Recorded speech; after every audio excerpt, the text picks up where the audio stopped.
अस्सलाम वालेकुम मलगरो د माइनस इमरान खान په چکر کې نون لیگ والا سره ډیره غټه غوتو شو هغوی سره یو ډیره غټه دوکه روانه ده او څنګه هغوی پریشان دي ولې پریشان دي دا په دې ویډیو کې تاسو ته وایم خو د هغې نه مخکې تاسو ماله دې خبرې جواب په کمنټ کې ضرور راکړئ چې ماینس عمران خان کومه فارموله باندې کار روان دی نه آیا دا فارموله به کامیاب شي او که نه د دې خبرې جواب ماله په کمنټ کې ضرور راکړئ او دا ویډیو هم د سره مخکې ضرور شیر کړئ کوم چې باقي خبرونه دي هم د سره شریکوم چې د پاکستان تحریک انصاف کم خواتین ورکرز دي هغې څنګه د بهادرۍ مظاهره کړې ده او چې کم خواتین ورکرز دي نه چا دا دعوه کړې ده چې هغې د مریم نواز په وینا باندې هغه په جیلونو کې اچولې شوي دي اسد قیصر او پرویز خټک پاکستان تحریک انصاف ولې پرېښوده پرویز الهي دا ویلي چې زه به هرگز پریس کانفرنس نه کوم زه په هر حالات کې پاکستان تحریک انصاف او عمران خان سره ولاړ یم شاه محمود قریشي هم یو ډېره غټه فیصله کړې ده هغه فیصله څه ده او مولانا فضل الرحمن په سرکاري جهاز کې تایلینډ ته تللی دی نه آیا د هغه چې کومه دا دوره ده نه دا به اوس حلاله وي او که نه حرامه دا ټولې خبرې په دې نوې ویډیو کې تاسو سره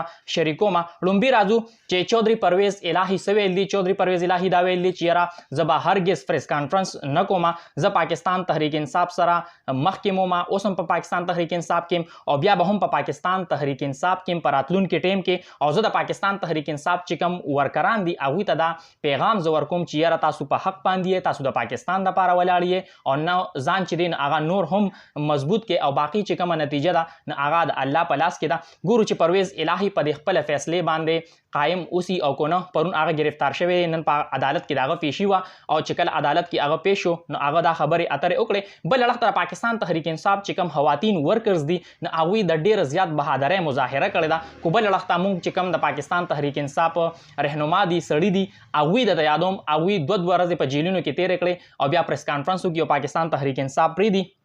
نن چې کوم درې خواتین ورکرز دي د پاکستان تحریک انصاف هغوی په عدالت کې پیش شو په هغې کې یو صنم جاوید ده یو پکې عالیه حمزه ده او بله پکې طیبه راجا ده نه چې کوم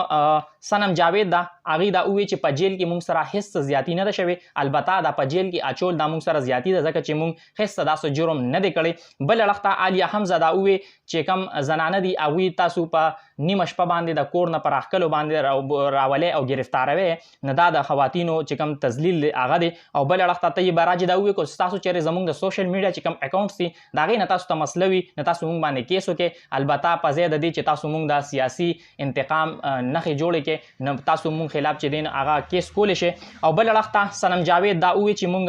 22 ورځې په جیلونو کې تېرې کړې او بل اړخ ته چې کوم سړي دي هغوی 2 ورځې په جیلونو کې تېرې کړې او هغوی ویریږي او بیا پریس کانفرنس وکړي او صنم جاوید دا هم دعوه وکړه چې د مریم نواز په خواهش باندې چې کوم موږ خاص کر صنم جاوید وویل چې زه موږ یې په جیلونو کې اچولي وو ځکه چې موږ ته بار بار دا ویل کېږي چې ستا نوم چې دی هغه موږ له مریم نواز په خاص توګه باندې راکړی دی او بل اړخ ته پرویز خټک او اسد قیصر پاکستان تحریک انصاف ولې پرېښوده نه چې کله بیګا دوی پریس کانفرنس کو اول خو دا پریس کانفرنس داسې عجیبه شانتې و دا نه پریس کلب کې دا یو نامعلوم مقام باندې او هغه هېڅ چاته پته نه لګي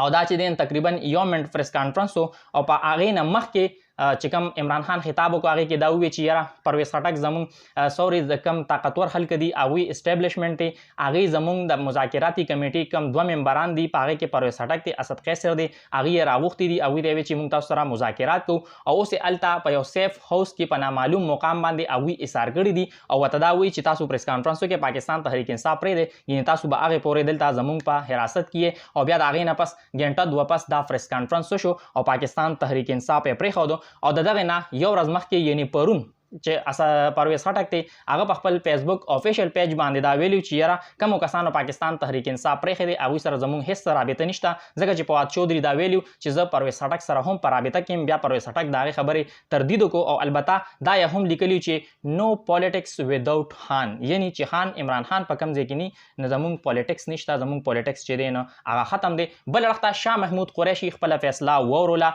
او هغه سره پرون چې کوم د هغه وکیل دی او لور یې ده هغې ملاقات کړی دی او بیا ځکه چې اوس دې ټایم کې زیات نظر چې دی په شاه محمود قریشي دی ځکه چې دا کم څه روان دي نو هغې کې ډېر داسې دي چې هغه د شاه محمود قریشي چې کومه فیصله ده د هغې منتظر دي او د هغې د وجې نه هغې څیزونو ته بریک لګېدلی دی نو ځکه اوس زیات نظر چې دی نو هغه په شاه محمود قریشي دی او شاه محمود قریشي دا ویلي دي چې زه عمران خان سره مخکې هم ولاړم زه عمران خان سره اوس هم ولاړ یم او راتلونکي ټایم کې به هم زه عمران خان سره ولاړ یم بل اړخ ته ماینس عمران خان چې کومه فارموله ده نو هغه یې سره اوس نون لیگ ته خپل نقصان کېدو واله دی. نون لیگ سره یو ګوته وشوه، نون لیگ سره یو دوکه روانه ده. هغوی دې ټایم کې ډېر زیات پریشانه دي. هغه د دې وجې چې څومره هم د حکومت د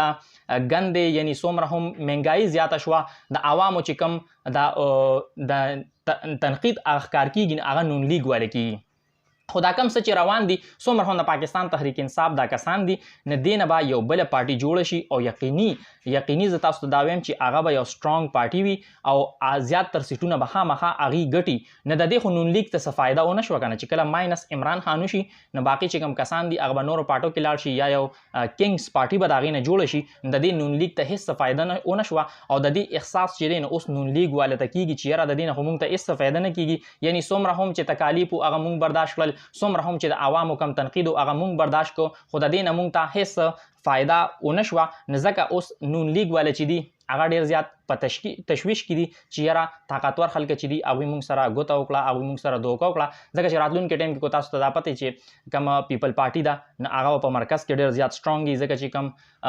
اهم کلاړیان دي د پاکستان تحریک انصاف هغه هغې کې شمولیت اختیار کوي. څه کسان چې دي هغه په قاف لیگ کې شمولیت اختیار کوي، یعنی په پنجاب کې به قاف لیگ او چې کوم جهانګیر ترین ګروپ جوړ شي یا کنګز پارټي جوړ شي هغه به ډېر زیات سټرانګ وي. پاتې شي نون لیگ والا نه هغوی بالکل د منظر نه غیب دي او هغوی ته هېڅ فایده په راتلونکي الیکشن کې به نه میلاویږي. بل اړخ ته مولانا فضل الرحمن تاسو ته پته ده دې ټایم کې په تایلنډ کې موجود دی. نه هغې حوالې سره د قومي اسمبلۍ ممبر سایرا بانو یو سوال اوچت کړی دی او هغې دا ویلي دي چې مولانا فضل الرحمن نه وزیر دی بلکې د قومي اسمبلۍ ممبر هم نه دی، نه بیا هغه په کم حیثیت باندې چې کوم د وزیر اعظم سرکاري جهاز دی نو هغې استعمال کړی دی. نه آیا چې سرکاري خرچه باندې کومه تایلنډ دوره شوې ده نه دا به حلاله وي او کو حرامه؟ د دې خبرې جواب تاسو هم په کمنټ کې ضرور راکړئ. دا ویډیو هم در سره مخکې ملګرو سره ضرور شیر کړئ. د الله په امان.